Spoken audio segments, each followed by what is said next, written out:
Assalamualaikum warahmatullahi wabarakatuh. Perkenalkan, saya mahasiswi dari Akademi Farmasi Yamasi Makassar. Nama saya Nurul Ilmi Muiz, kelas non-regular C, NIM 21092AF. Pada mata kuliah kali ini, anatomi fisiologi, saya akan menjelaskan sedikit materi tentang sistem saraf. Sistem saraf adalah pusat kontrol tubuh, pengaturan, dan jaringan komunikasi. Sistem saraf membuat kita berhubungan dengan lingkungan kita, baik eksternal dan internal. Selanjutnya, ada berapakah sistem saraf? Sistem saraf dapat dikelompokkan menjadi dua kategori utama, yaitu yang pertama, sistem saraf pusat atau SSP. Sistem ini merupakan pusat kontrol untuk seluruh sistem dan pusat integrasi saraf tubuh, terdiri dari otak dan sumsum tulang belakang. Tugasnya untuk menerima informasi yang masuk atau impuls saraf, menganalisis dan memulai tindakan yang tepat dari perubahan lingkungan, sensasi tubuh, dan organ perasa. Yang pertama kita bahas adalah otak. Otak adalah organ yang sangat kompleks, mengandung sekitar 100 miliar neuron dan prosesus neuron AL dan sinapsis tak terhitung jumlahnya. Otak terdiri dari 4 komponen utama. Yang pertama, otak besar atau cerebrum, yang kedua, otak kecil atau cerebellum, yang ketiga ada diencephalon, dan yang keempat adalah batang otak atau brainstem. Otak manusia mencapai 2% dari keseluruhan berat tubuh, mengkonsumsi 25% oksigen dan menerima 1,5% curah jantung. Yang kedua adalah medula spinalis atau sumsum tulang belakang. Sumsum tulang belakang atau medula spinalis merupakan perpanjangan dari sistem saraf pusat, seperti halnya dengan sistem saraf pusat yang dilindungi oleh tengkorak kepala yang keras. Saraf dari otak dan ke otak secara rinci, ruas-ruas tulang belakang yang melindungi sumsum tulang belakang ini adalah sebagai berikut. Sumsum tulang belakang terdiri dari 31 pasang saraf spinalis, yang terdiri dari 7 pasang dari segmen cervical, 12 pasang dari segmen thoracal, 5 pasang dari segmen lumbalis, 5 pasang dari segmen sacralis, dan 1 pasang dari segmen coccygeus. Selanjutnya kita ke sistem saraf tepi atau SST. Sistem saraf tepi atau sistem saraf perifer adalah bagian dari sistem saraf yang di dalam sarafnya terdiri dari sel-sel.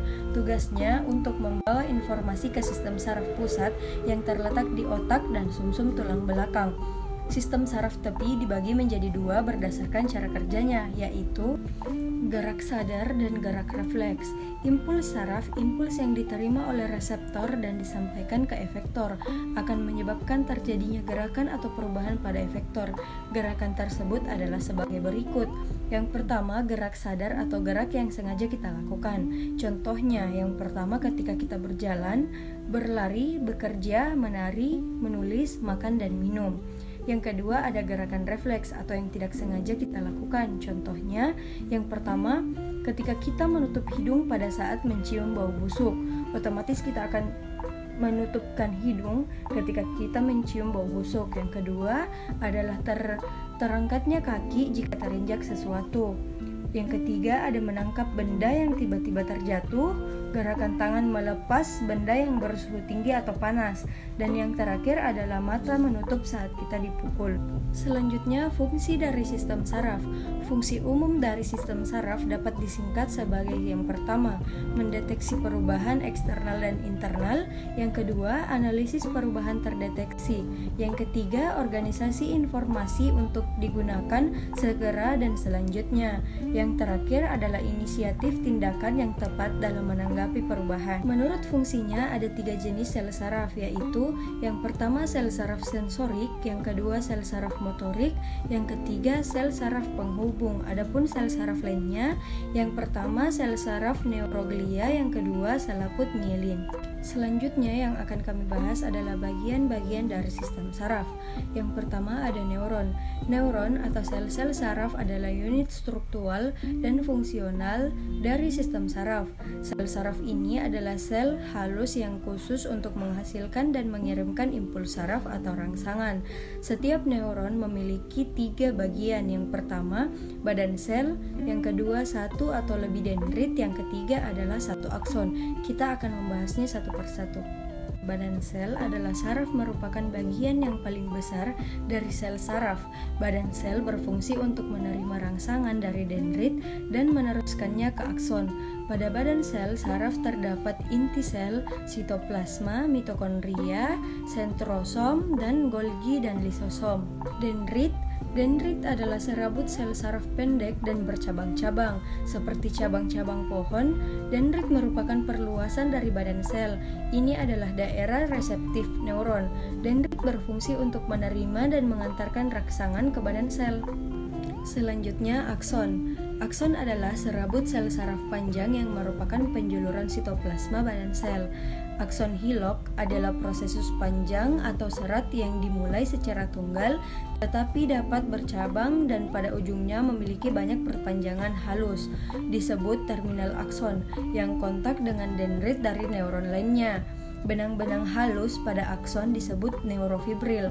Neurofibril dibungkus oleh beberapa lapis selaput mielin yang banyak mengandung zat lemak dan berfungsi untuk mempercepat jalannya rangsangan. Selanjutnya, saya juga akan membahas tentang nukleus, nodul Ranvier, dan salubung mielin. Yang pertama, nukleus. Nukleus adalah inti sel saraf yang berfungsi sebagai pengatur kegiatan sel saraf atau neuron. Yang kedua ada nodul Ranvier, berfungsi untuk mempercepat transmisi impuls saraf. Adanya nodus Ranvier tersebut memungkinkan saraf meloncat dari satu nodus ke nodus yang lain, sehingga impuls lebih cepat sampai di tujuan. Salubung mielin, sebuah selaput yang banyak mengandung lemak berfungsi untuk melindungi akson dari kerusakan. Selubung mielin bersegmen-segmen, lekukan di antara dua segmen disebut nodus Ranvier. Selanjutnya, pembagian atau bagan sistem saraf. Sistem saraf terbagi menjadi dua, seperti yang dijelaskan sebelumnya. Sistem saraf pusat ada otak dan sumsum tulang belakang, sedangkan sistem saraf tepi ada 12 pasang saraf kranial dan 31 pasang saraf spinal. Pada saraf tepi terbagi lagi menjadi dua divisi. Yang pertama, divisi somatik terbagi menjadi dua, neuron sensorik atau informasi sensorik dari kulit, otot rangka, dan sendi ke sistem saraf pusat. Yang kedua adalah neuron motorik, adalah impuls motorik dari sistem saraf pusat ke otot rangka. Selanjutnya, divisi otonom. Divisi otonom terbagi lagi menjadi dua, yaitu neuron sensorik dan neuron motorik. Neuron sensorik, informasi sensorik dari organ visceral ke sistem saraf pusat kelenjar. Neuron motorik, impuls motorik dari sistem saraf pusat ke otot polos, otot jantung, dan kelenjar. Pada neuron motorik terbagi lagi menjadi dua, ada divisi simpatik dan divisi parasimpatik. Divisi simpatik yaitu fight or fight, divisi parasimpatik yaitu rest and digest. Sekarang saya akan membahas beberapa kelainan pada sistem saraf. Sebenarnya kelainan pada sistem saraf ini sangat banyak, tapi saya akan menyebutkan beberapa. Yang pertama ada stroke, tumor otak, Parkinson, epilepsi, dan amnesia. Sebelum kita terkena kelainan pada sistem saraf tersebut, kita harus melakukan pencegahan gangguan saraf sejak dini. Apa yang bisa kita lakukan? Yang pertama, olahraga teratur, menjaga berat badan ideal, menghindari pekerjaan yang menuntut gerakan berulang, asupan vitamin B yang cukup, hindari alkohol, dan tidak merokok. Mungkin hanya itu yang dapat saya sampaikan. Kurang dan lebihnya mohon dimaafkan. Wabillahi taufiq wal hidayah. Wassalamualaikum warahmatullahi wabarakatuh, and thank you for watching.